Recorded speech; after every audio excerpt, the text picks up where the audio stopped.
আলাইকুম।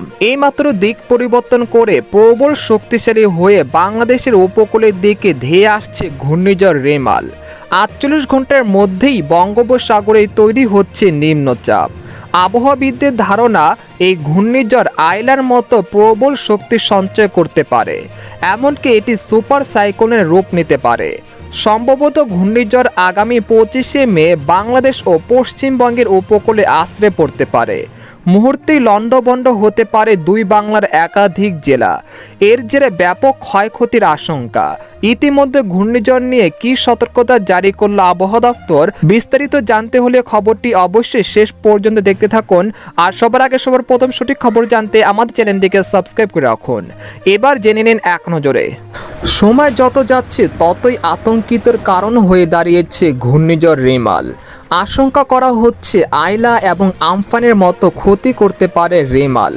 25শে মে এরপর যে কোনো সময় আছড়ে পড়তে পারে এই ঘূর্ণিঝড়টি পশ্চিমবঙ্গ ও বাংলাদেশে আঘাত হানতে পারে বলে ইঙ্গিত দিয়েছে আবহাওয়া অধিদপ্তর। এদিকে বেসরকারি আবহাওয়া দপ্তরের মতে বঙ্গোপসাগরে একটি ঘূর্ণিঝড় সৃষ্টি হচ্ছে, যা চলতি মে মাসের 25 থেকে 26 তারিখের মধ্যে প্রবল বেগে আঘাত হানতে পারে বাংলাদেশে। ঘূর্ণাবর্তটি যখন ঘূর্ণিঝড় রূপান্তরিত হবে তখন এর নাম হবে রেমাল। এটি দেশের সুন্দরবনে আঘাত হানার সম্ভাবনা সবচেয়ে বেশি রয়েছে।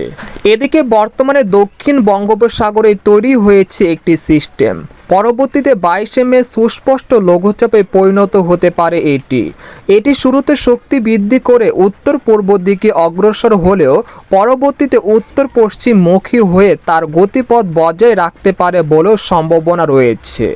ঘূর্ণিঝড়টি ভারতের পূর্ব উপকূলে ওড়িশা রাজ্য থেকে শুরু করে বাংলাদেশের সুন্দরবনে আঘাত হানার সম্ভাবনা রয়েছে।